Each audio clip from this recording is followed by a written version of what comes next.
Why did you leave? Huh? Why? Because you said like, okay, if you're doing that, you have to back to Cairo. It's okay. Oh, well, yeah, if you want an Arab woman, you should go get one. Like, why I'm here now if I want? That's what I want to know. You So yeah, why I'm sitting there like, who did that? you at the. You're just making me so sad.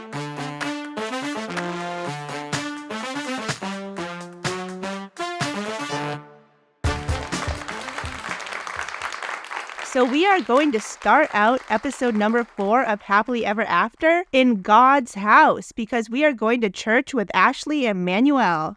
Llevaré a la iglesia esta mañana. Que le salga los diablos un poquito. What? So these two goofballs roll up at this beautiful old ancient East Coast church and the organ is playing the Dracula music. And it turns out Ashley has the same fear that I am hoping for, that she bursts into flames upon walking into God's holy house. Hopefully, they won't try to burn me at the stake. But I'm here, supporting my husband, honey. So I know a lot of you out there are not super duper Ashley fans. I get it. She is as annoying as all hell, shoving this Wiccan shit down our throats 24/7. But she is a very good sport in this entire experience, and she's very self-aware. She says if she wants Manuel to accept her spirituality, she has to accept his. So that sounds like so straightforward, boring, and simple, but we all know in the 90 Day Fiance universe, that is a huge leap for most cast members to make. La paz, la paz. ¿Sí? So we just... Es paz. La paz. So I have never been inside a Catholic church. I had no clue how involved it was, the getting down on your knees and praying. And then at the end, I was getting straight up anxiety when she had to turn around to all her neighbors in her pew and give them hugs and handshakes, spreading God's love. So just when you think Ashley is about to make it out of this church uncharred, Deacon Miguel Santos stops by for a little holy chit-chat meet and greet. I work as a witch. I work in tarot. I work in astrology. I work with the Akashic Records. I work in channeling, all of that. It seems like Miguel Santos has quite a bit to say on this topic, but he is afraid to say it to our witch's face. But behind her back, Deacon Miguel Santos has quite a lot to say about Ashley. Lots of these things, people go so far that they think that they are equivalent to a god. That is not the case. There is only one God. Then he finishes off by saying that their house will never be a happy home. It'll never be unified because of this sin of reading tarot cards. And after our Wiccan and her boom boom slave leave church unscathed, they head home to pack to go to New York City to finally meet Manuel's family. ¿Qué piensas sobre? Me gusta. ¿Quieres una opinión? ¿Qué abuelita te vas a ver con eso? Me voy a traer esto. Me encanta. So while Ashley is shoving her suitcase full of HEA and tween looks against her husband's best advice, It's incredibly important that Manuel's family accepts me because they're my family too. so we may just have to send Ashley back to church because Deacon Miguel Santos actually put the fear of God in Ashley because she is now a little bit concerned about telling Miguel's family that she is a full-on Wiccan. Ever since I went to the Catholic Church and spoke to the deacon, I have been feeling a bit more anxious about including Manuel's family on my witchy business. Uh-oh, problemo. So our boy Manuel, who is not the sharpest tool in the box and also a super annoying, secretive little jerk, mixed up New York City and Newark, New Jersey. ¿New what?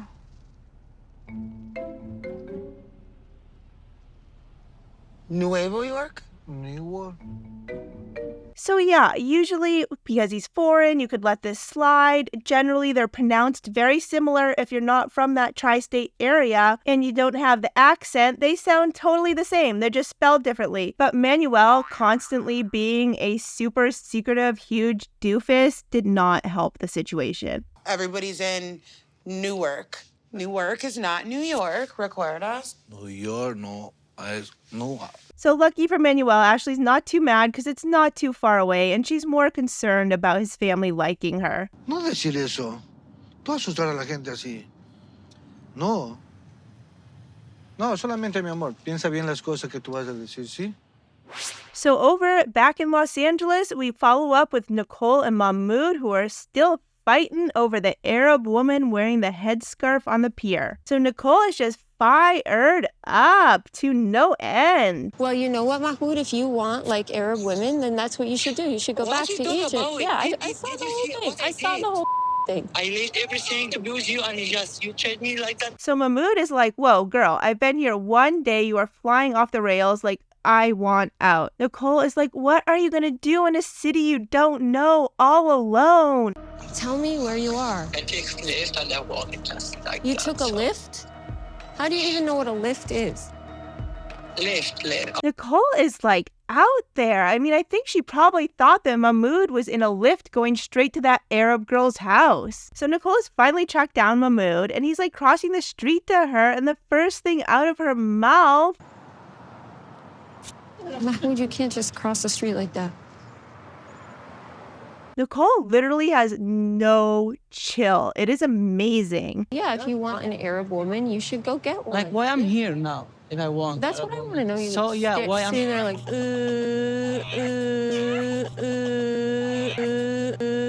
Dang, Nicole, you do not miss a beat. And just like that, they are back in Nicole's little clown car driving home.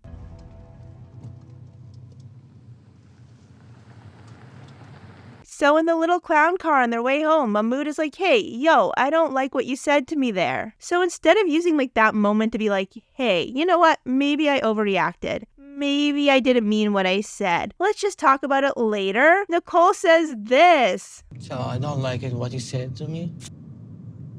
that you're a womanizer? I certainly am no Mahmoud fan, but he is right in this battle. Like, geez Louise.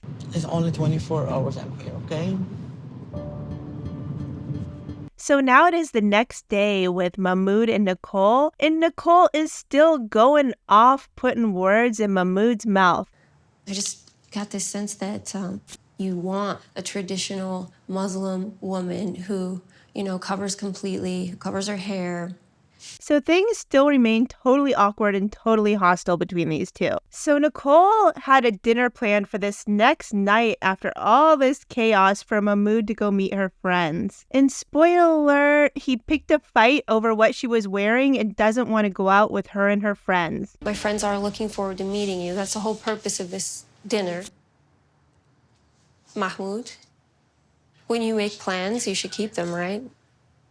Nicole is exhausting. Does it ever stop? She is such a bulldozer. And then Nicole storms out the door to go meet her friends alone. I could not believe she did that. I don't know about you guys, but it is his third night in America. They've been fighting nonstop. Like, call off the plans. Your friends can wait. Stay home and save this marriage. So now we're going to travel back over to Cameroon, where Kobe is getting his hair did for his traditional Cameroonian wedding. And would it really be a trip to the barbershop if you didn't invite your two sexist best friends? In Africa, the women have to be submissive to us, but you know over there, it's not the same. Everybody has equal rights. And these two misogynist goofballs are just like a broken record. Now they're going off about a man having to be the king of his house. Is Emily Nagy? And Kobe says, yes, Emily is a naggy biatch, but he loves his naggy biatch. But then we all learn Mr. Manly Man Valerie, the king of his house, can't even draw his own bathwater. Me here in Cameroon, I know that each time that I come back from work, my wife will put my food, my traditional meal, and put me water to bath, and that is fine. So Kobe's got his hair all snatched, and he goes home to Emily, and these two are going on their first date night in Cameroon. Come on, my lady. Wow. Thank you. Being in your hometown has turned you into a gentleman. Yeah. And they start the date with some traditional Cameroonian appetizers. I'm still chewing. You can chew that from now till we get back to the hotel. Still going. I got it. Did you swallow it? So Emily wants to know what happened at the barbershop because Kobe apparently was gone all day. So Kobe walks right into this one and overshares all the details from his two idiot best friends. And surprise, Emily's not really happy about it.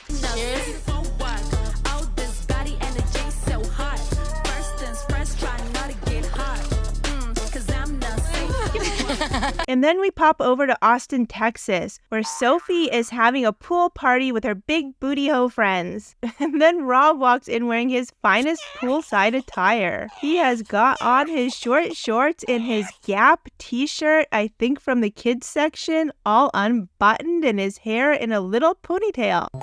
Oh my God, I can see him, I can see him, I can see him. Okay, don't look, don't look. Oh my gosh, don't look. Oh my God. I'm like nervous. Are you? Yeah. Don't. I just hope it goes well. It will. Hey. Hello. What's up?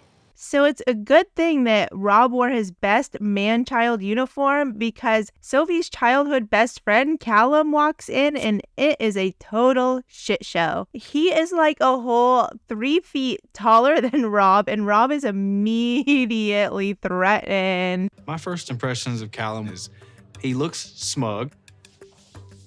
Like he probably thinks he's better than me. Then Callum lets it slip from his little snaggle-tooth British mouth that him and Sophie dated as teenagers. And everyone sees that Rob is about to lose his shit, so everyone is like, Rob, don't lose your shit.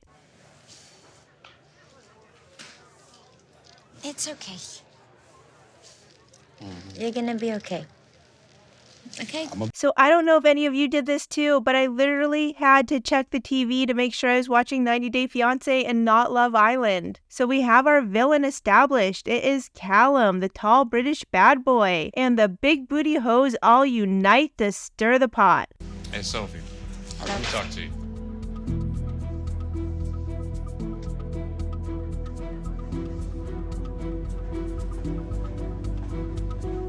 Ooh, someone is in trouble. The night is ruined. And then we circle back over to Michigan, and Jasmine, yeah, she is still upset that she forgot her children in Panama. She did not forget her dog. She did not forget her butt implants, but she forgot her children. So it does appear Jasmine is building a little support system here in Michigan, and not all is awful. She has become buddy-buddy with Michelle, which is Gino's cousin's wife. And Michelle is supporting Jasmine by helping her buy and ship toys back to Panama for her children. I want to go back home.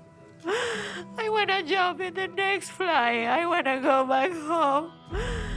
So, is Jasmine actually legit heartbroken here? From the next part of the conversation, I do feel like this is a bit of a manipulation tactic on Jasmine's end. Because suddenly, Jasmine has Michelle doing her dirty work. I'm definitely going to tell Dana and have him, like talk to Gino and like knock some sense into him. So Jasmine has got Michelle running to her husband Dana, who is going to talk to Gino about spending that $5,000 on a lawyer. So while Gino stopped falling for Jasmine's crocodile tears 2 seasons ago, Jasmine has a new victim, and it is Michelle.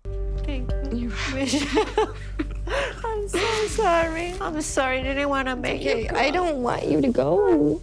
Now Jasmine can wipe those crocodile tears off her face and sit back and enjoy the fruits of her labor. Cousin Dana has invited Gino over to wash some cars and talk some sense into him because his wife Michelle told him he had to do it for her new best friend Jasmine.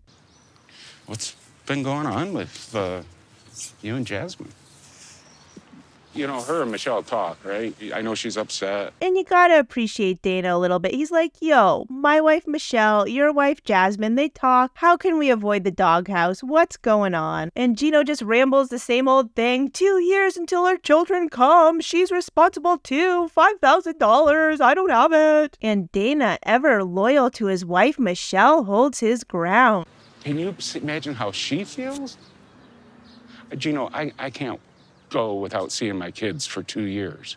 So every time Gino's like, well, but $5,000, it's not my fault. So you see where she's like missing out on a certain part of her kid's life. Don't forget, it takes 8 months anyway, even if you do it right. Dana doesn't know or doesn't care because he's just got his wife's back. But Jasmine, her ex-husband raises one child and her mom has always raised the other. And Dana's like, Michelle told me that Jasmine's gonna go back to Panama. Jasmine has told me multiple times, when we get in these big fights and she says hurtful things to me, she always says she's gonna go back to Panama. And now she's saying she's going back to Panama again. But Dana is so damn loyal to Michelle because he is like, Gino, it doesn't matter how many times Jasmine said she was going back to Panama. She is serious this time. I know that Dana spoke with Gino about it, but Gino hasn't said anything to me. Nothing has changed and things are very tense in our house. So it's been a few days since Gino and Dana talked, and Jasmine is not happy about this. Her game of telephone is not working fast enough for her. Hey! Nice to see How are you? Long time no see. Oh my gosh, you're so good in here. So now they are at the wedding photographer's studio to look at the photos and memories of her dream wedding that she begged for and that Gino spent all his money on to make her happy. But what is Jasmine gonna do? She is gonna scream, cry, and yell and ruin the experience. I feel so different right now. I mean, I'm so sorry. I need a moment by myself. Okay. And the waterworks are on. Jasmine is about to throw a fit and storm out the building. And next week, everyone, we get to watch Gino chase Jasmine through the heart of Michigan carrying an oversized wedding album. So Big Ed and Liz are still on the struggle bus over in Bentonville, Arkansas, and they are throwing a 4th of July party today. And shockingly, this party goes well. There's no rings thrown. There's no one running through the streets crying and screaming. The party goes off without a hitch. Big Ed makes peace with Liz's mom to the best extent they can. Big Ed and Liz's grandparents make some sort of peace, and all is good for the moment in Bentonville, Arkansas. Did anyone ever notice this before, that Big Ed and Liz's mom are the exact same shape? I'm doing good. Yeah, you sure about that? Oh, I'm very sure. Yeah? Very. And that is it, guys, for this episode of 90 Day Fiance Happily Ever After. Please make sure to like and subscribe and stop by every Wednesday for a new recap.